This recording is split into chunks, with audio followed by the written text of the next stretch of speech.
Hi friends, எல்லோருக்கும் வணக்கம். எல்லோரும் எப்படி இருக்கீங்க? நல்லா இருக்கீங்களா? இன்றைக்கி அந்த கதையோட அடுத்த பகுதி தான் பார்க்க போகிறோம். அதுக்கு முன்னாடி நீங்கள் செய்ய வேண்டிய விஷயம் என்ன அப்படின்னு கேட்டிங்கன்னா, மறக்காமல் நம்ம இந்த சேனலை சப்ஸ்கிரைப் பண்ணிக்கோங்க. கீழே இருக்க பெல் பட்டனை கிளிக் பண்ணுங்கள். அப்போ தான் நான் வீடியோஸ் போட்டோன்னே உங்களுக்கு உடனுக்குடனே நோட்டிஃபிகேஷன்ஸ் வரும். ஸோ மறக்காமல் சேனலை சப்ஸ்கிரைப் பண்ணிவிட்டு வீடியோ பாருங்கள் ஃப்ரெண்ட்ஸ். வாங்க நம்ம கதைக்குள்ளே போகலாம்.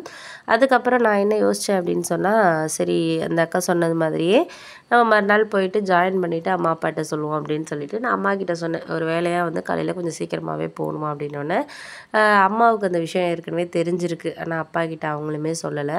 அம்மா வந்து பக்கத்து வீட்டு அந்த ஆண்டி வந்து சொல்லியிருக்காங்க, இது மாதிரி வந்து ரஞ்சினியும் வந்து இங்கே தான் வந்து ஜாயின் பண்ணணுன்னு சொல்லியிருக்கா, லலிதா காலேஜில் தான் அப்படின்னு சொன்னோன்னே, சரி ஓகே அப்படின்னு சொல்லிட்டு நானும் அதுக்கப்புறம் சொன்னதுக்கப்புறம் வந்து அம்மா ஆமாம்மா எனக்கு வந்து இப்போ தான் புரியுது, எனக்கு அப்புறம் வந்து தம்பி இருக்கான், அதுக்கப்புறம் தங்கச்சியும் படிக்க வைக்கணும், இவ்வளோ பிரச்சனை இருக்கப்போ நானே வந்து அவ்வளோ தூரம்லாம் போய் படித்தேன்னா அப்பா ஆட்டோ ஓட்டுறது நீ இப்போ வைக்கிற காசுலாம் அவ்வளோலாம் வந்து இது பண்ண முடியாதுமா அப்படிங்கிற மாதிரி சொன்னோன்னே, சரிம்மா அதுவும் நல்லது தான், நான் சொன்னால் நீ எடுத்துக்க மாட்டேன், உனக்கா புரிகிறது நேரங்கிறது வந்துடுச்சு அப்படின்னோடனே, ஆமாம்மா எனக்குன்னு வந்து இப்போ தான் கொஞ்சம் புரிய ஆரம்பிச்சிருக்கு அப்படின்னு சொல்லிட்டு, அதுக்கப்புறம் வந்து நான் வந்து மறுநாள் காலையில் வந்து அப்பாவோட ஆட்டோவிலே போயிட்டேன். நான் அப்பாவுக்கு வந்து நான் காலேஜ் சேர போகிறேன்னு தெரியாது, சும்மா விசாரிக்க போகிறேன் அப்படின்னு சொல்லிட்டு தான் சொன்னேன்.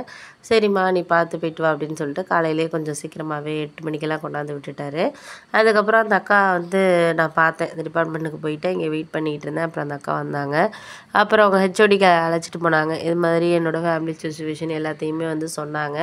சொன்னதுக்கப்புறம் அவருமே ஓகேம்மா நீங்கள் வந்து ஜாயின் பண்ணிக்கலாம், ஒன்றும் ப்ராப்ளம் கிடையாது, உங்களுக்கு எப்படி ஆஃப்டர்நூன் வேணுமா இல்லை எப்படி ஃபோர்நூனா அப்படின்னு சொல்லிட்டு கேட்டார்.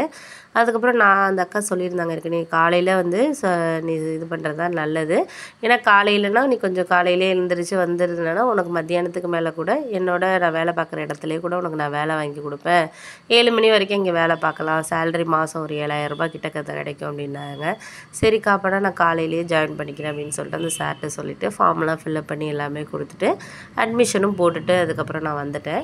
வந்ததுக்கப்புறம் அந்த அக்கா வந்து சொன்னாங்க, நீ ஒன்றும் ஃபீல் பண்ணாதம்மா, இப்போதைக்கு நானுமே வந்து முன்னாடி 2 வருஷத்துக்கு முன்னாடி சேர்ந்தப்போ வந்து என்னோடய ஃப்ரெண்ட்ஸ் எல்லாம் வெளியூரில் படித்தாங்க அப்படின்னு சொல்லிட்டு நானுமே ஃபீல் பண்ணிட்டு தான் இருந்தேன். ஆனால் ஒன்றும் இப்போல்லாம் வந்து நான் அதெல்லாம் வந்து ஒரு 6 மாதம் அப்படி இருந்துச்சு. அப்புறம் கொஞ்சம் வந்து மனசை கொஞ்சம் நான் மாற்றிக்கிட்டேன். ஏன் அப்படின்னா நம்ம குடும்ப சூழ்நிலை தெரிஞ்சு நம்ம வந்து ஒரு விஷயத்தையும் வந்து செய்ய ஆரம்பித்தோனாலே நம்மளுக்கு கண்டிப்பாக வெற்றிங்கிறது கிடைக்கும். அதனால் நீ ஒன்றும் இதை பற்றி கவலைப்படாதம்மா அப்படின்னு சொல்லிட்டு எனக்கு கொஞ்சம் ஆறுதல் சொன்னாங்க.